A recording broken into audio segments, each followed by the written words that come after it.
All right, we're back again with another episode of Roofer Reflections. I'm really excited to have Fred here. Fred, thank you for coming on the show. Thank you for having me. I'm glad to be here. What originally got you into the roofing industry? Money. Was young and a good side hustle was going up there and repairing roofs and getting my hands dirty. And so I did odd jobs and side gigs as a way of pulling in a little extra cash, and got my feet wet that way. Absolutely. Were there people in and around you that were part of the construction industry in any way? Yes, actually had some family members that were in roofing supply house, the roofing supply house business. So they could inform me of what kind of materials were available, where to put this there and not there, and then maybe some people that I could call and ask for advice when I got stuck. So, And I guess one of your early jobs was with the roofing supply as well? I did, yeah, for a time. I worked early on at a place called Suncoast Roofer Supply. That was back when they were just a couple locations in Florida. They eventually became what we see today as SRS, a big outfit. But back then they were privately owned and a smaller company. And then you've gotten a bunch of experience on the manufacturer side.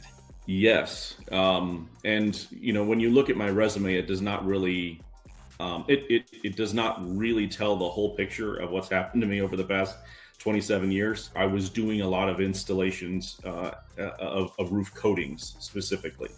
Everybody was doing roofing work, right? That was not uncommon, and so I wanted to set myself apart somehow. And back then, nobody was doing them, right? It was one of those things where people didn't know what they were or where to put them or not. And so I decided to have a niche kind of business, specializing in that. And because of that, I was called on by manufacturing companies all the time to do application engineering and to test products.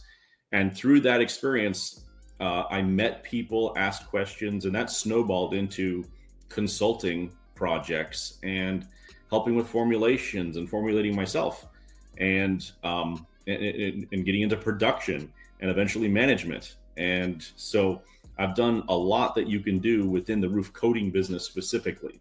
You've been independent as a consultant, as a now a contractor as well as working for others. What do you prefer and why? Yeah, I would get myself in trouble if I was completely honest with that question. So I'm going to be political. That being said, I like both of those things for different reasons. I own two companies. I own a roof coating consulting company where we work with manufacturers and contractors alike to solve problems, and whatever those are. So we have, I have relationships with a PhD chemist who can help me to develop products when they're needed in the market. I work with others who are experts in specifications and engineering to develop field tests and things like that. I'm currently working with an organization. It's not really public knowledge yet, but I'm working with an organization that specializes in specifications, and we're working on creating universal standards for roof coating applications. And so I really enjoy that. I really enjoy that technical side of things. As a contractor, one of the things that I really like is being able to be that boots on the ground person who is, you're able to quote a job, go out there, solve a problem, and then see the finished work. There's a sense of pride when you walk out on a job and it looks great, and the inspector comes out and he is having a hard time finding anything to put on the punch list. That is just a thrill. I love it. And then the money's great too. I don't, young guys who want to get into roofing or roof coatings for that matter, I don't think it's said enough how much money you can actually make if you're good. If you're good at it, if you're honest, if you do what you say you're going to do, if you are that consistently, you can have a great career. What sort of tips or advice do you have for people that are considering roofing as an industry they dive into?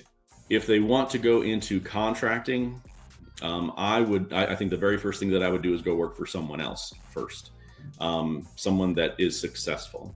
I don't mean a startup. I don't mean a guy who wants to start a roofing company with another guy and neither of them have done roofing. That is a way to learn. You can do that, but man, is that painful. And it'll be painful for your customers too.